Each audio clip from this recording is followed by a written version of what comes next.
Greg Powers, Dave Campbell's Texas Football, and I'm joined out here by one of the top-ranked players in the entire state of Texas. Actually, nationally, I see you on all the lists on, all the other websites as well. You ranked in the top players across the country. Jaydan Hardy. Man, what's it like having that target on you when you line up underneath the Friday night lights? A lot of people are trying to come after you, but, you have to rise above it and play well every weekend. On Fridays, our coach says, Coach McLaughlin says, we apply pressure, and then I'm gonna stick to that. We make people have to react, and when you go out there and perform how you know how to perform, at a high level, and they got to react and not me. So I just keep that in my mind and just go out there and have fun.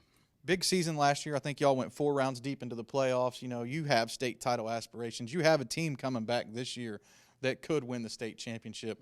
What are you guys doing to focus on that? How are you guys attacking the offseason to get ready for, a big 2023 year where we could actually, see you guys in AT&T Stadium chasing that gold ball?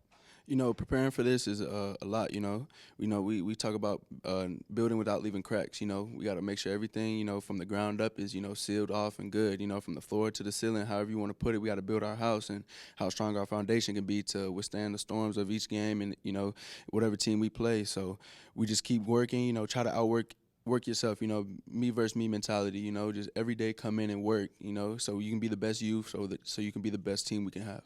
You like playing on a team like this where you have talent on both sides of the ball? It probably makes practice a lot of fun. Yeah, it's competitive out there. We having fun. We compete. Spring ball, that's where, O block, D block, we having fun out there, just competing. Talk about your own game. When I came and watched y'all play against Highland Park, I saw you play safety and corner.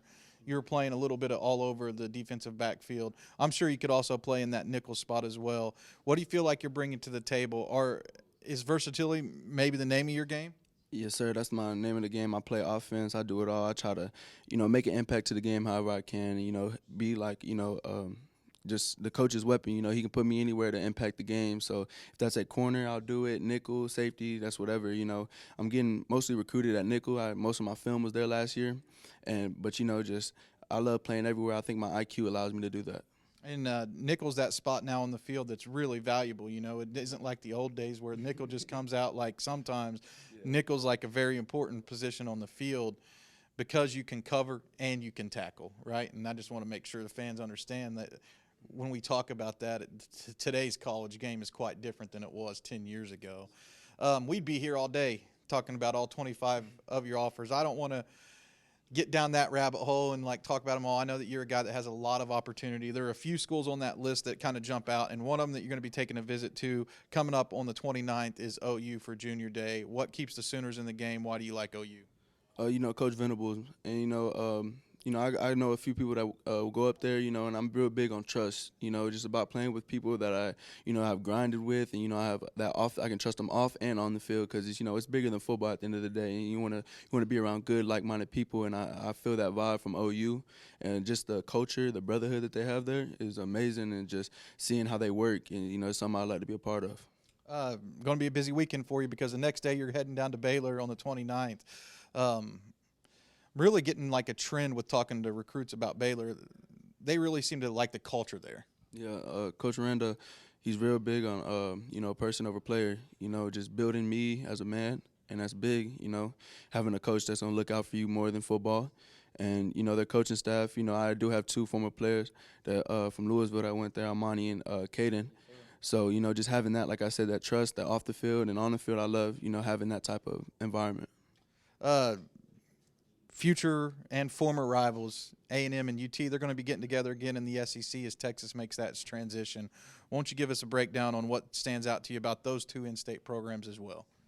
A lot, they play ball, they both had, a little kind of off years, but, that doesn't really affect how I look at them because I know what they have, and, they were both very young in my eyes, especially A&M. They had, I think they told me 13 freshmen start, yeah. So, and that's a crazy, out there, and they still won, half of their games or whatever. So I feel like they're just young programs, that are on the rise.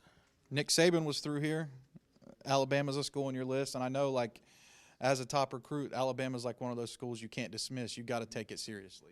Yeah, Nick Saban, it speaks for itself, so you got to talk too much about them. Tennessee, I mean, really, I think before this season, a lot of people were sleeping on Tennessee, and then they had like a bounce back year. And throughout like the NIL valuations and all that kind of stuff, they're a team that seems to be like a serious player in that. Is that the reason why Tennessee's on the list?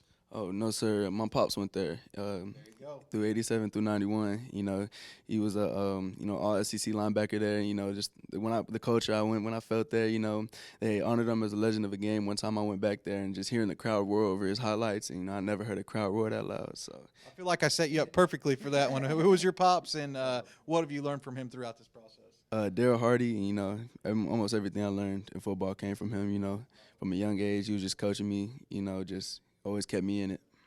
That was Jaydan Hardy, DCTF 4-star and one of the top-rated players in the country, man. Thanks for the time. Good luck with the recruiting process. I know it's going to be a lot to navigate through, but I know that you have the mental capacity to get through it in an effective manner. Thanks for the time, man. Yes, sir. Appreciate you.